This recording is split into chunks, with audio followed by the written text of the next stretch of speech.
Thailand एक ऐसा देश जहां की कुल जनसंख्या लगभग 7,18,09,842 के आसपास है। इस देश को एक तरह से ऐशो आराम की जगह भी मानते हैं, जहां पर फॉरेन कंट्रीज से लोग आते हैं और यहाँ की खूबसूरती देखकर मंत्रमुग्ध हो जाते हैं। यहाँ पर बुद्धिज्म लोग लगभग 90 से 93% के आसपास है। यहाँ की 5% की पॉपुलेशन इस्लाम धर्म को, जबकि 1.1% लोग क्रिश्चियन धर्म को और बाकी के 0.6% के आसपास लोग बाकी धर्मों को मानने वाले हैं। ऐसे में 1% से भी कम हिंदू पॉपुलेशन रखने वाला ये देश पूरी तरह से हिंदुइज्म में डूबा हुआ है। कैसे और कैसा रहा है इसका इतिहास? क्यों यहाँ के राजाओं को राम कहा जाता है? ऐसे सभी सवालों के जवाब जानेंगे अपने इस खास वीडियो में। तो welcome back to the knowledge is everything, जहाँ हम आपको बताएंगे थाईलैंड का वो इतिहास जो अब तक शायद अनरिवील्ड था। तो चलिए बिना किसी देरी के अपने वीडियो को शुरू करते हैं।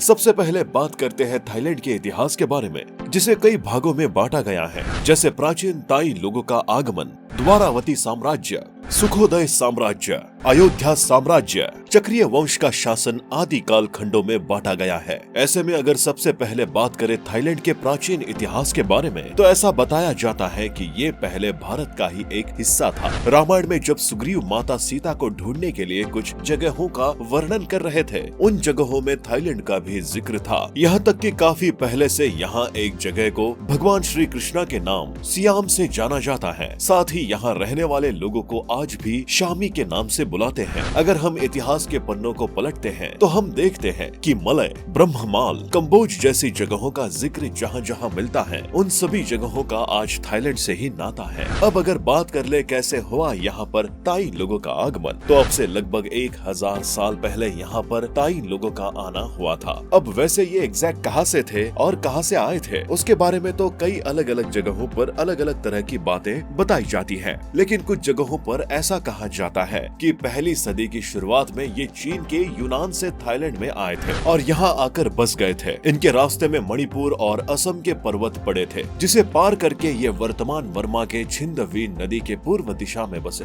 धीरे धीरे करके इन्होंने इरावती और साल्वीन नदी वाले भाग में अपना अधिकार जमाना शुरू किया और अपना विस्तार क्षेत्र बढ़ाते हुए आज के थाईलैंड और कंबोडिया तक पहुँच गए। उस वक्त यहाँ आसपास रहने वाले लोगों को मॉन के नाम से बुलाते थे। वैसे शुरुआत में वही मॉन थे जो हिंदू धर्म के अनुयायी हुआ करते थे, लेकिन बाद में बौद्ध धर्म से इन्फ्लुएंस होकर इन्होंने बुद्धिज्म अपना लिया। अब अगर बात करें द्वारावती साम्राज्य के बारे में, तो इसका भी सीधा संबंध भगवान कृष्णा के द्वारा बसाए गए द्वारिका नगरी से था। दरअसल तक्षशिला के एक राजा ने भगवान राम के पुत्र लव के नाम पर लवपुरी नगर की स्थापना की थी और इसी नगर के आसपास बसा था द्वारावती। आज के समय में लवपुरी को ही लवपुरी के नाम से जानते हैं। थाईलैंड का हमारे भारत से इसलिए पुराना रिश्ता है क्योंकि 9वीं सदी से लेके 11वीं शताब्दी तक राजा राज चोल प्रथम और राजेंद्र चोल प्रथम का दक्षिणी थाईलैंड में लंबे समय तक शासन रहा था। इतना ही नहीं, 9वीं शताब्दी से लेके 13वीं शताब्दी तक दक्षिण एशिया के सबसे पावरफुल हिंदू राज्य खमेर साम्राज्य का शासन रहा। इसके बाद बात करें अगर सुखोदय साम्राज्य के बारे में, तो खमेर साम्राज्य के समय पर ही 12वीं शताब्दी के आसपास आज के मध्य थाईलैंड के भाग में सुखोदय साम्राज्य को बसाया गया, जो अब बदलकर सुखोथाई के नाम से प्रसिद्ध है। ये नगर आज भी कई हिंदू धार्मिक स्थलों के लिए फेमस है। इस राज्य को चलाने वाले राजा इतने दूरदर्शी थे कि उनकी दूरगामी सोच की वजह से ही थाईलैंड का ये भाग हमेशा बाहरी आक्रमण और किसी भी तरह की प्राकृतिक आपदा से बचा रहा और थाईलैंड का सबसे समृद्ध साम्राज्य माना गया। अब बात करें उस राजा के बारे में जिन्होंने 19 साल की उम्र में ही एक हाथी को हरा दिया था और तभी से इन्हें राम खामहेंज यानी राम द ग्रेट कहा जाने लगा। इनके शासनकाल में ही बुद्धिज्म को सुखोदय साम्राज्य का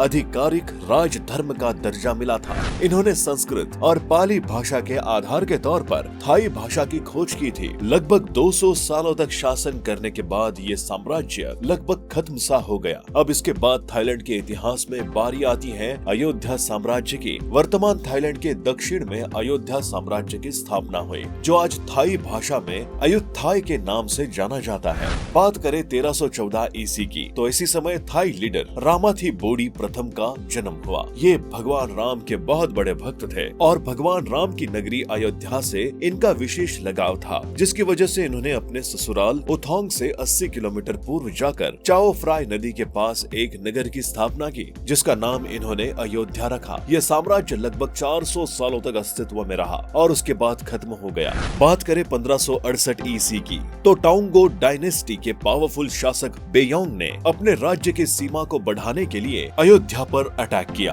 और अयोध्या को वर्मा के अधीन कर लिया। लेकिन कुछ समय बाद यानी 1584 ईसी में नरेसुवन ने अयोध्या को स्वतंत्र करवा लिया। लेकिन 1765 ईसी से 1767 ईसी में वर्मा की सेना ने फिर से यहाँ अटैक करके अयोध्या साम्राज्य का नामो निशान तक मिटा दिया। इन आक्रमणों से आप टूटी हुई मूर्ति और कई और जगहों को देख सकते हैं। इस अटैक में कई मंदिरों को, कई मूर्तियों को और कई वास्तुकलाओं को पूरी तरह से बर्बाद कर दिया गया। ऐसे में थाईलैंड के थोनबुरी में बेहद कम समय के लिए तक्षिन शासक ने राज किया। इसका राज्य लगभग कुल 12 से 15 सालों का ही था। वैसे इस साम्राज्य का शासन बेशक कम समय के लिए था, लेकिन ये बैंकॉक के इतिहास में एक अहम भूमिका रखता है। इसने वहाँ काफी विकास किया, जिस वजह से आज इसे थाईलैंड के हीरो के नाम से भी जानते हैं। अब अगर बात करें चक्रीय वंश के शासक के बारे में, तो 1782 ईसी में गवर्नर चाओ फ्राया चक्री ने तस्कीन की जगह संभाली और चक्रीय वंश की स्थापना की। इस वंश के 10वें राजा थाईलैंड के वर्तमान महा वजिरालोंगकोर्न हैं। इस वंश के पहले राजा चाओ फ्राय को लोग भगवान राम की उपाधि देते थे, क्योंकि उनका हिंदू धर्म और भगवान राम में एक विशेष आस्था थी। साथ ही वो अपने लोगों का विशेष ध्यान भी रखते थे और यही से थाईलैंड के हर राजा को राम कहा जाने लगा। यही वजह है कि यहाँ अभी के राजा को भी राम दशम के नाम से जानते हैं।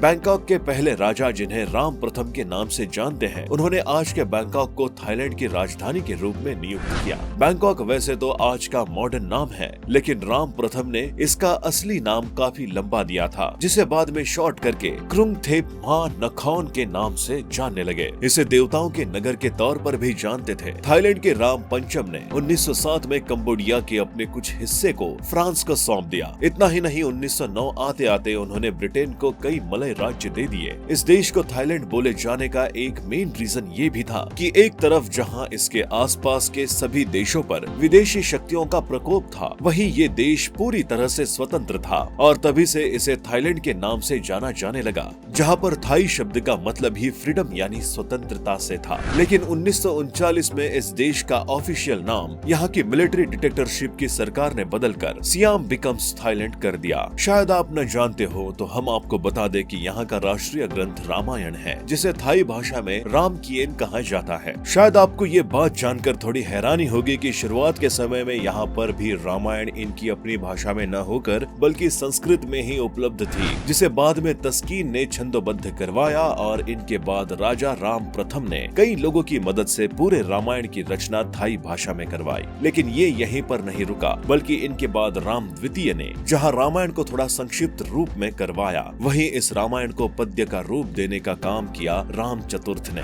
तो उम्मीद है थाईलैंड के इतिहास से जुड़ी हुई वीडियो आपको पसंद आई होगी। अगर आपको वीडियो पसंद आया हो तो इसे लाइक करके हमारे चैनल नॉलेज इज एवरीथिंग को सब्सक्राइब करना न भूले और साइड में बने बेल आइकन को भी प्रेस करना न भूले, ताकि हमारे द्वारा अपलोड किसी भी वीडियो की लेटेस्ट नोटिफिकेशन आपको रिसीव हो सके बाकियों से पहले। तब तक के लिए बाय बाय, मिलते हैं आपसे अगली वीडियो में।